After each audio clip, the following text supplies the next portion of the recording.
Okay, we're live. Hi, this is William Ramsey. Welcome to William Ramsey Investigates. On today's show, I have a very special guest. His name is Spencer Schneider, and he's just published a really fascinating book.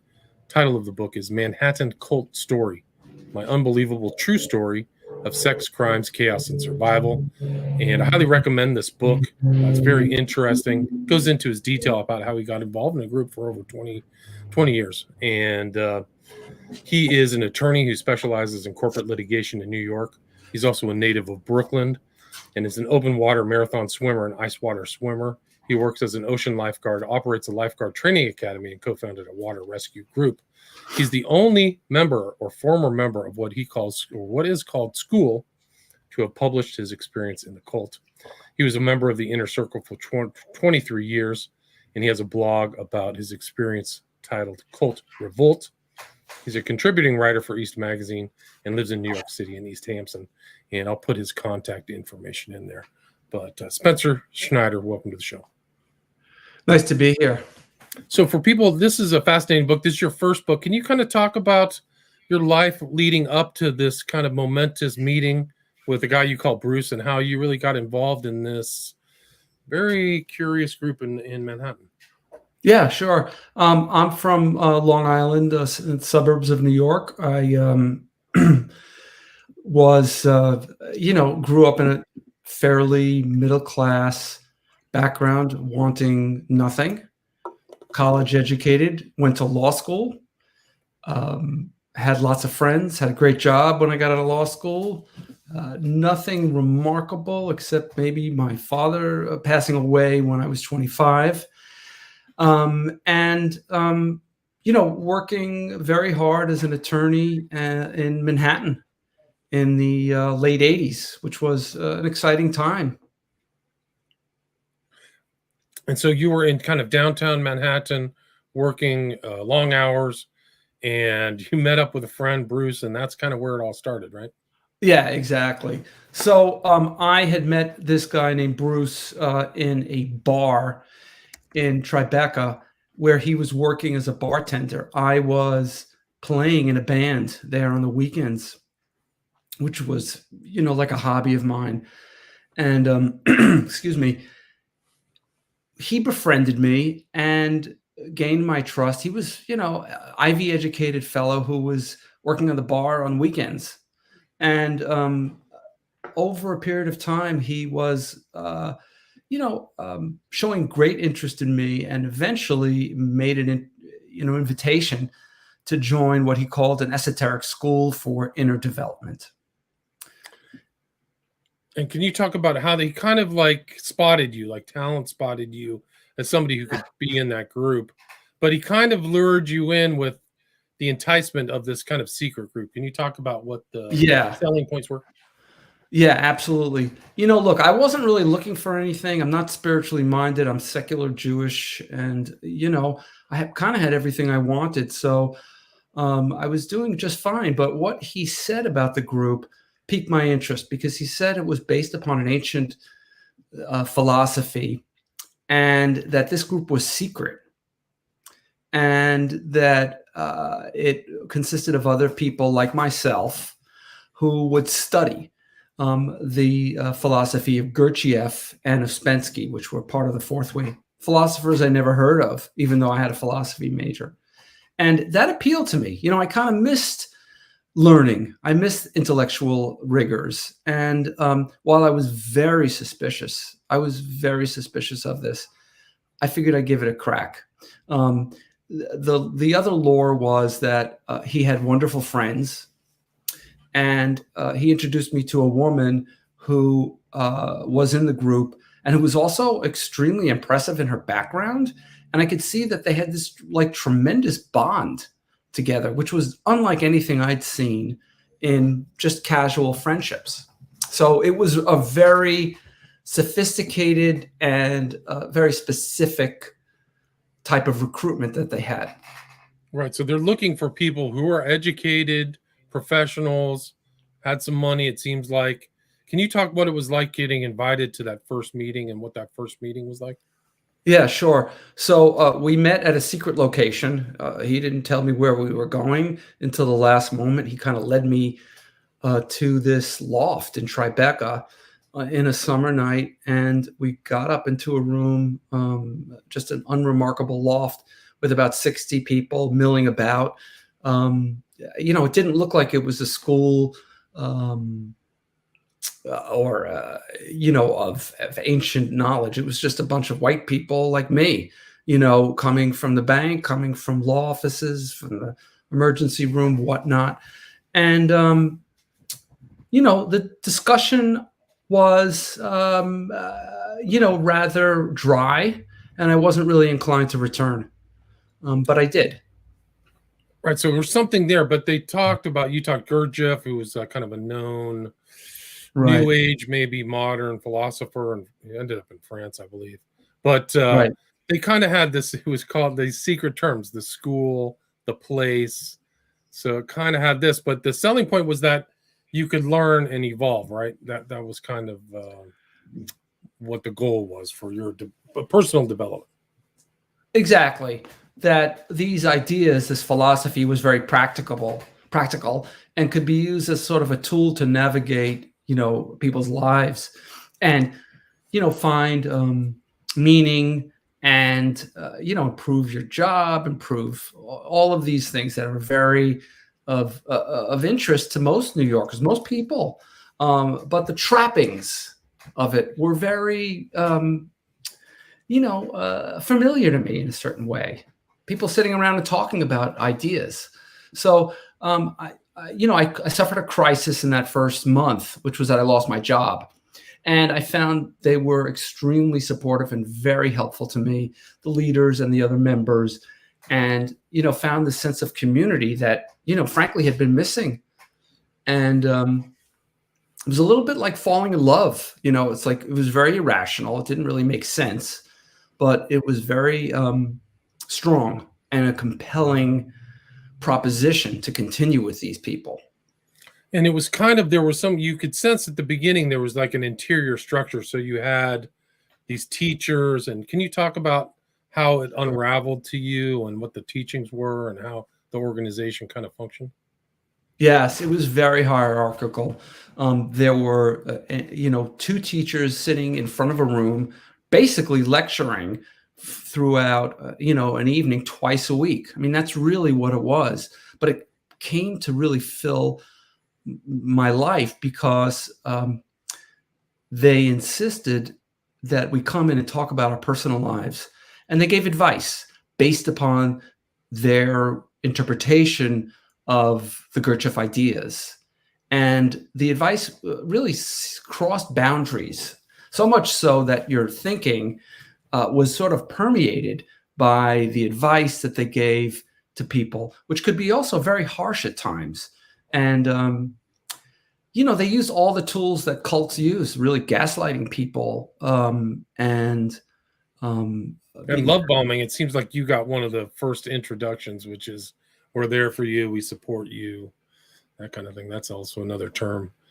Exactly. I mean, you mentioned Rick Ross. I should just say that Rick, I know Rick. He actually wrote a blurb for the book, and he's an expert in cults. He said that this is one of the most secretive cults he'd ever come across in all of his time, and that he had tried without success to get people out. That's how gripping and how gripped many of its members were.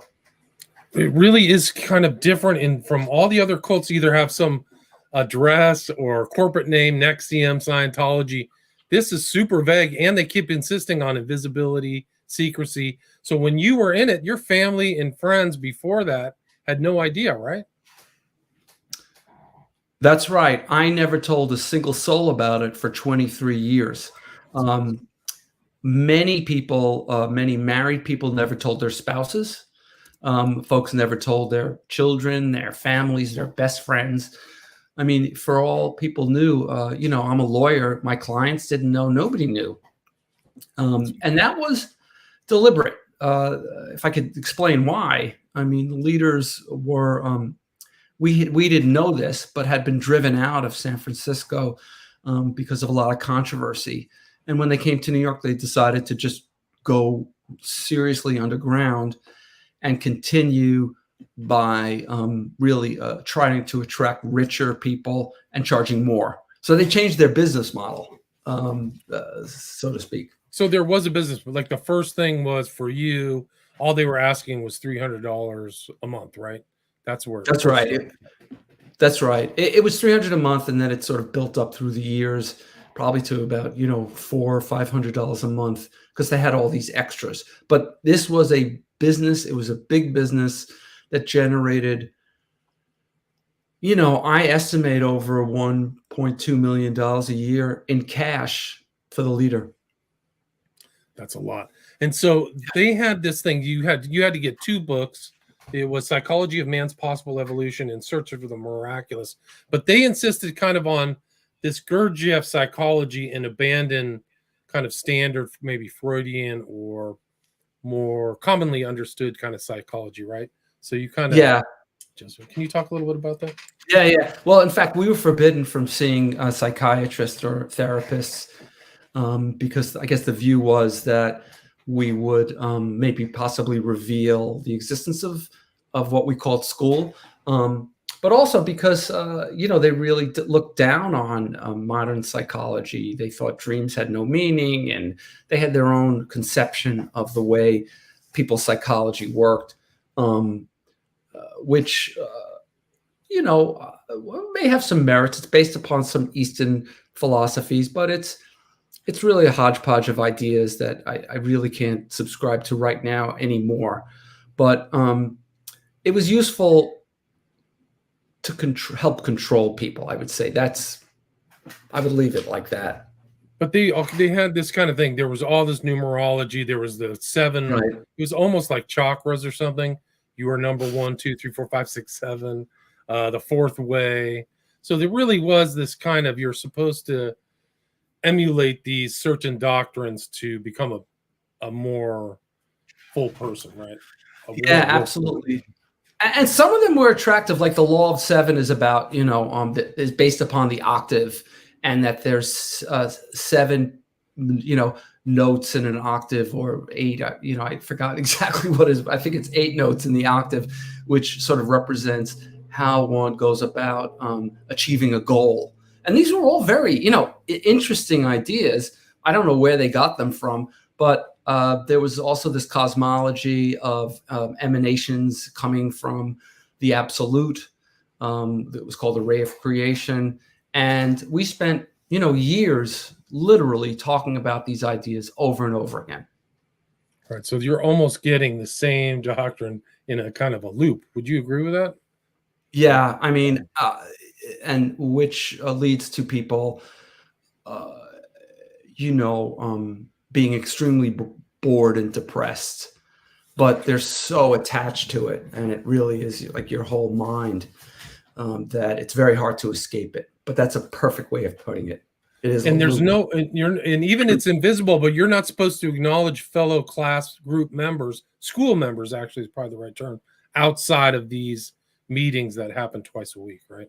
That's correct. We were forbidden to fraternize in any way with anyone who was in the group.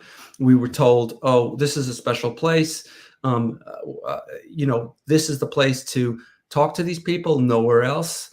It'll create a different environment," and it certainly did. I mean, it was kind of interesting to just see these people only in one place, not talk to them about anything else, and not call them on the phone. And if I saw someone in the street, in the subway, you just kind of like maybe nod and move on. Wow, that's really incredible. And so you're learning all this Gurdjieff stuff. You're learning the sustainers. There's this hierarchy, and you never really saw or understood that there was kind of a top person for a year, right? Is that right? That's exactly right. The leader, yeah, sure. I mean, we had 2 leaders at the beginning who were, we became attached to them after a while, and suddenly a woman appeared after about a year, whose name was Sharon. We were told her name was Sharon. Found out later it was Sharon Gans. And if there had been an internet, I would have been able to find out that she had been an actress in the 60s and 70s, had been in Slaughterhouse-Five. And that would have been about as much as I would have known about her, including that she was exposed by the San Francisco Chronicle as being a cult leader in San Francisco. But I couldn't possibly know about this. What do She you even appeared. know about? Can you talk about her cult background in San Francisco a little bit? What cult was she in? Yeah. The same type of structure in San Francisco, or she changed it? She changed the structure. It was the same philosophy based upon, the fourth way. Her and her husband, her second husband, his name was Alex Horn. And Alex Horn had some connection with some of the Gurdjieff folks. And he'd also had a cult in Sonoma with his then wife. And I think one of the branches of that cult became the Fellowship of Friends, which still exists in San Francisco. And there was recent news about them. They're a very dangerous group.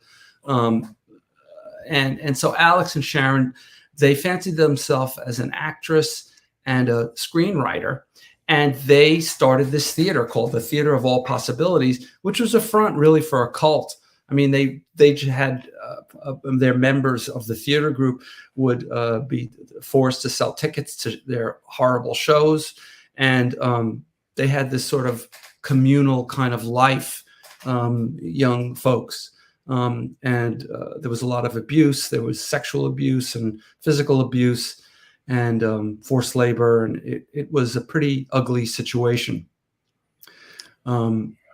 So that guy Burton, I just read about him.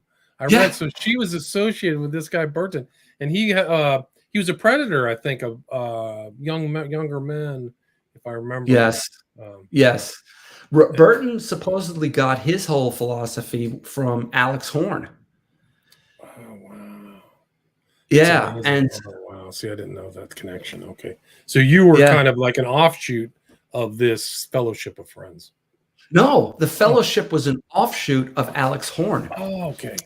And Alex Horn was with Sharon Gans, right? They were either exactly. Okay, I see now. Okay, so wow. Yeah. That's amazing. So you see this person, she kind of exhibited all of like the secrecy and cult-like behavior of like, can you talk about what it was like seeing her and how people adapted to her or reacted to her? Yeah, I mean, it was a shocking appearance. I mean, we had no idea who this woman was, and all of a sudden she was shown amazing deference by the people who led the group. And, she was much older, and her appearance was bizarre. I mean, she kind of dressed like as a queen, from a Shakespearean period piece, long red hair and very pale skin, and an extremely, regal appearance. And you could tell she thought very highly of herself. And, she talked about sex the first night, and it was really off-putting. It just had nothing to do with what we were talking about. And I wasn't inclined to return, but, I've been in it for a year. And we found that she, was very charming. She could be very loving to people, and but also very frightening. And so this was a new component. It just changed the dynamics of everything. All of a sudden, we had this new leader. A new leader in the group. And I mean, she really had the circle around her. And how did this kind of teaching, kind of learning group kind of turn into the kind of coercive, manipulative, controlling group? Like, it didn't start right away, right? No, not at all. I would never join a cult, and nobody there would.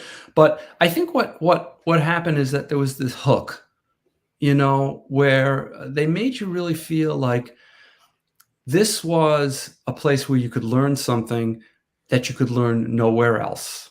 And they convinced you that the things that were good in your life were due to them, and that bad things would happen to you if you left. It's really that simple. And they were able to instill this through, just years and years of indoctrination. And eventually, eventually you find yourself really stuck along with these other people. But I should say there's another side to this, which is that the early years were fun. It's kind of like having a parent who, or any authority figure in your life who's can be, like borderline, like switching back from one way to another, and you really don't know which way they're going to be on what day, and it can be very unnerving, and you just feel like you have no choice but to just deal with it because you feel you need them. And she had a very high opinion of herself to you guys. She said, I Oh, yeah. remember this from your book. Can you talk about what she said about herself? Yeah, I mean, the first night she told us that she was almost on the level of Buddha. She wasn't quite there, but would be there soon enough. And I did a double take, and I looked around the room, and everybody else was also, what is this? But the leaders who we had for a year didn't question this. They were like, yeah, we agree. And over time, we came to believe this because it was continually drilled into us. And we were told, hey, you don't know what a conscious man or woman looks like. When she's angry, it's really conscious anger. When she's wrathful, it's conscious. And so all of these really negative attributes were fed to us as being consciousness. And you couldn't dissent, you couldn't disagree with any of this. But again, it's slow. It's not overnight. It takes time. They do it piece by piece. Right. And I mean, and it was very strange too. When she showed up, that was the first time you realized there was somebody above Fred and Priscilla, right? So it must have been very strange to have her kind of show up and like, here's the secret boss. It's almost like the Process Church or something. And it was weird. It was like you found out that you were adopted. Like you've never known. I was like, what? There's another leader here. So it shifted everything because it became this, further hierarchy, which was, unnerving. And you guys kind of partied together too. So you would go on day trips or rent boats or go fishing. Can you kind of talk about how they created this kind of group environment? Sure. But let me just add, you raised one thought that I forgot about, was that there was such mystery about the group. I mean, they really didn't tell us much about themselves or who they were. We knew Fred's name, we knew Priscilla's name, but not their last name. We didn't really know what they did. Like I say, Sharon, we didn't know where she lived or if she had a family or anything about her. Most of the stuff I found out about her was after the fact. And also because I eventually became very close with her. But in the early days, they tried to make it fun. We'd go out and go. We went out overnight fishing on a boat. We had a Western themed party, sort of like a surprise party that was thrown for us by some of the older students. There were Christmas parties. But then in between all this, there could be classes that we would have on a regular night where they would be very abusive to people. So one night it's great, one night it's miserable. It was sort of like you get whiplash really from the whole experience. It's kind of like an abusive relationship in a lot of ways too. It seems like they're almost conditioning you. Yeah. Can we get them to come back and abuse them and do all that stuff? Absolutely. And I mean, really, it's really incredible too. And like, what's odd, and I was curious, is that these are all talented people. You had people who were like money managers. You had high power people, Ivy League school. So, what about that made sometimes some people are kind of hapless. It seems like you guys were all really intelligent. How do you think they were able to kind of tie you into that group? Why do you think that happened? Well, I mean, people who run cults or very charismatic people who are narcissistic and psychotic or what have you, they swim in different waters and they are very good at identifying weaknesses in people. And Sharon and Alex and Fred and the others are very good at giving people what they want by knowing what their vulnerabilities are. And I think, it was different for a lot of people there because, there were a few hundred people there at any given time. But I think that the central thing was that people lack community. It's lonely when you're young in an urban setting, and people are disconnected from their families. And, people are looking to start new families. And this was a place where, families started, there were some very deep friendships that arose. So, it doesn't matter, what that we were educated or not. And it's, people look at me and they say, you're the last person I would expect to be in a cult. I mean, you had a really good background, you had a good job, you're a trial lawyer. I mean, you can tell who's lying and who's not, but anyone can be duped. It's the famous statement of everybody in a cult. Nobody ever thinks they're in a cult. That's the whole Correct. thing. Like once they realize they're in a cult, they get out. So nobody, or they think they're in some kind of thing. So it's something more profound than being super intelligent or more intelligence. There's others, the social dynamics. And you do label this group a cult, right? I mean, how do you specify that term? Like everybody may have a different definition of cult. What's your definition of cult, and how does it apply to this group? Yeah, like Rick Ross has his own definition. Mine is, very much similar, I think, to most of the experts, but I probably put it in my own language, which is very simple. I mean, there is a charismatic leader who seeks to exploit people. They don't tolerate dissent. If you violate any of the strict rules, you're punished. And that includes being ostracized. That you will give an inordinate amount of money or time to the group with the promise that your time and money will translate into more time and money for you. And I think that's pretty much the hallmarks, which leads, and I should add, it leads to this kind of exploitation, is usually through coercion. It could be physical, it could be mental, it could be a combination of both.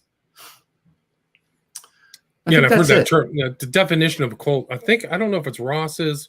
Well, I think it's the bite model for Hassan, but Ross's is coercive control. So coercive control. I think that's his phrase. And they kind of controlled relationships too, like who to fall in love with, who to have, relations with. Can you kind of talk about how they manipulated people in that regard? Sure. And let me add this one other element, which I think will help answer this question, which is deception. Everyone who comes out of a cult, and I've met people recently who've gotten out of this cult, who found out about my book, and, because they don't know the history of the group, because it's still going on today. And they all feel duped, lied to. Sharon and the leaders really regulated relationships. They didn't allow people to get together without their permission. And she allowed people to get married if she thought the relationship would benefit her, and that people would stay if they got married. So there were marriages that were arranged. My marriage was, for all intents and purposes, arranged with someone else in the group. She often arranged private adoptions among members of the group. She would encourage people to have affairs in the group with other people, which was coercive. She was able to convince people to, donate large amounts of money to her if they had extra income, and regulated, all of our thoughts, really. I mean, eventually there was just no boundaries and no limits. Wow. So they it just is that process of breaking down I think you write in free will, It's very curious. It's unfortunate. And you, I mean, what point did you go, I'm done? Like, how did you get out? Yeah, I mean, it was really a long process. I was very unhappy for a long time, but I was really stuck there through various things in my personal life, my marriage and my work, and both of which I felt I would lose if I left the cult. But eventually I began to see how little regard that the leaders had for me. I had always believed that they had my self-interest, my best interests at heart, but I learned through a lot of suffering, a lot of pain that they didn't. And I think the straw that broke the camel back was when the leader attacked one of the women in a very vicious way. There was a lot of public humiliation in the groups, and I just witnessed that one night, and that was pretty much the end of it. Just had to leave. Just kind of get out. Like you had just a random interaction with the stewardess, and it seemed like she gave you just like, hey, this doesn't something not right here, right, Spencer? Right. Yeah, that's a good point. I forgot about that story. Yeah. While I was really on the edge of wanting to leave, I finally revealed the existence of the cult to someone. It was a flight attendant who I met and actually started dating, and told her I felt safe with her and that I could tell her about it. And I told her it was a secret group, and she said, that doesn't sound right to me. And that, all the bells went off. And it really wasn't until the day I left afterwards that I thought, oh, wow, that was a cult. Oh, interesting. And it was interesting, like you had to kind of go through that process too of coming out, seeing a therapist, seeing Bruce again. I thought it was pretty interesting that you had the courage to kind of reach out to the guy who got you in there. Yeah. I mean, I wanted to reach out to people because after people left the group, you weren't allowed to talk to them if you're in the group. Bruce had left years before, and I called him up. I said, I'm out, and we got together, and I told him, I said, I'm a little mad at you that you invited me. And, he apologized. An apology I accepted because I knew that he was also under the grips of this cult, and he did recruiting really thinking that he was doing me a favor. But he did apologize, and I accepted it. Yeah. And do you feel writing this book, you're the first person who's written about the school? Do you feel like you're in danger, or you could be sued, or there could be consequences from writing this book? I've been talking about this group publicly for about 6 or 7 years. I'm one of 2 bloggers, and I have never had any contact. I haven't been contacted by them. This is a slightly different scale. You could see I'm online here with you, talking, showing my face, detailing this book, which contains many details that have never been out there, even on my blog, about this group and about my personal life. But we'll see if they do anything. And you kind of were able to see kind of other members in the kind of coercive group community too after you came out through the blog, right? Right. I met the blog. The intention was to sort of expose them because it was so secretive, and to really, give voice to other people who wanted to talk about the group, even anonymously. And I met up with a lot of survivors, and it was a very healing process for people to get together. But a lot of I shouldn't say. I mean, I wasn't the only one. Blogging. There was 1 or 2 others at the time, and people were getting together, but I without me before I got out, obviously. But it was a good time for me to really come to grips with what had happened, and to give everyone an opportunity to talk about it. And this was the article that I mentioned. This is in the news. Yeah. This is a very recent article, June 16th. about the Fellowship of Friends in Oregon House, California, and this Yeah. character. And this is Google, so you're in the news with this new book, and this whole The Fourth Way is right here, and there's a picture of Robert Earl Burton, who's an associate of Sharon Gans. That's right. Husband. And there's tons of money involved in this. It sounds a lot like the same experiences you had, unfortunately. So secrecy, looking for talented, intelligent people, like they're going after Google employees, right? So, That's right. That's right. They have a real stronghold over that. And Sharon also created businesses. Members would create businesses that were really fronts for her vast empire of money and real estate. Differences. I was just going to say the difference is that Sharon was secretive about it. She didn't want anybody to know her business, but it's coming out now. The New York Post actually did 2 stories about my book in the last week, and they're talking about the current iteration of the group, because she died about a year and a half ago. Sharon. She died 85, so she kind of was in that game for a long time. How old was she?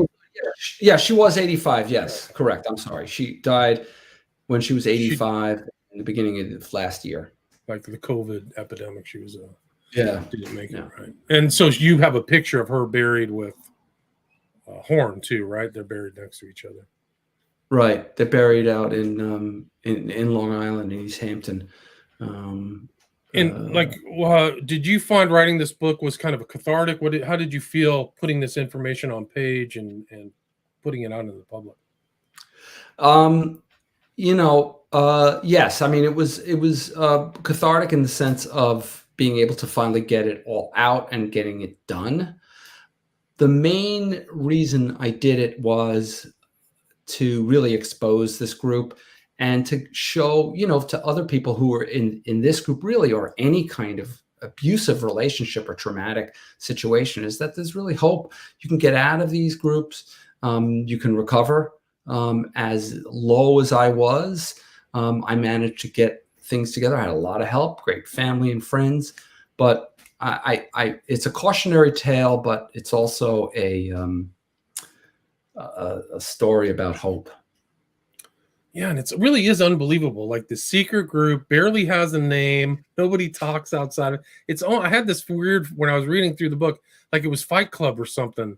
Like, not as like that, but almost like this secret group that has meetings and they nod at each other, just like in Fight Club.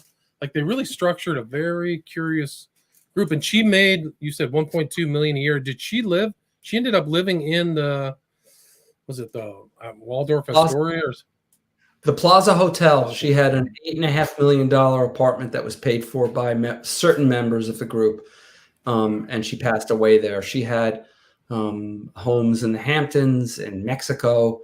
Did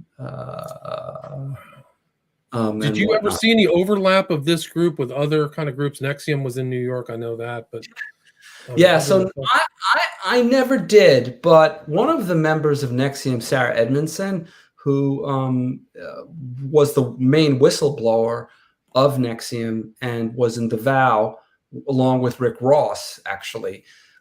She interviewed me for her podcast, and she said to me that she thought that Keith Raniere must have been in this cult because some of his techniques were very similar. And I said I'd never heard of him before, and she insisted that they were so similar, he had to have been involved. But whether that happened or not, I don't know. And you said you started in 92 or 93. Was that group fully functioning? I mean, it seems like that was fully functioning and operating at that time. How far back did it go? Do you know? Yeah, it started in New York in the early 80s, and it just grew bigger and bigger and bigger and more secretive and more wealthier people. And, I'd say there was a few hundred in it at any given time. People would come and go, but there are people, like the people who are in it now have been involved in the group for, probably 40 plus years. It's amazing. It's amazing. And so was there 3 tiers of hierarchy going up to Sharon Gans, or was there even more than that? Can you talk about that? Yeah. Sharon was at the top. She had like 2 or 3 lieutenants, and there were probably about I would say 5 or 6 levels within of hierarchy in the group. And she kept everyone very separate from each other also. And so it's compartmentalization techniques. Yeah, exactly, compartmentalized. And in order to keep the flow of information from happening, it was also a way of creating surprises, which she always promised to people. There's a lot more in this book. It's really a great book, and it's great to talk with you and see that it really is a present day book with this whole thing going on with the Fellowship of Friends of Google. That just like blew my mind just talking to you now. I had no connection between the school and that. So that's amazing. Is there anything you'd like to add, Spencer, or anything I missed before we wrap this up? No, not really. I mean, just that, if you find yourself in, or find family members or whatever in situations like that, there are experts out there. You mentioned Rick Ross. He's great. And, there are lots of resources there. So I just want to point that out and hope that if you're in situations like this or know people who are, you get help. And Yeah, it's and you have possible. like 9 telltale signs you're in a cult. You explain a lot of stuff. There's a lot more in this book. And there's an Yeah. audio book for this too, right? Yeah, the audiobook came out the same day, July 5th. July 5th, yeah, so very recently, just in the last 10 days. And Yeah. your social media is, you're on Instagram and Facebook at official Spencer Schneider and Spencer Schneider on Facebook. If people want to reach out to you, is that the best place to do it? Yeah, you can also go to my website, which is Spencer-Schneider. And you can go to cultrevolt.com, and you'll find my information there, and love to hear from people. Happy to talk to people. And I'll put those in the show notes, links in the show notes. Thanks so much for your time. Fascinating discussion. Again, the title of the book, you can get it now, Manhattan Cult Story, My Unbelievable True Story of Sex, Crimes, and Chaos and Survival by Spencer Schneider. Thanks so much for your time. Thank you. Great to be here. Yeah, thank you. Stay there.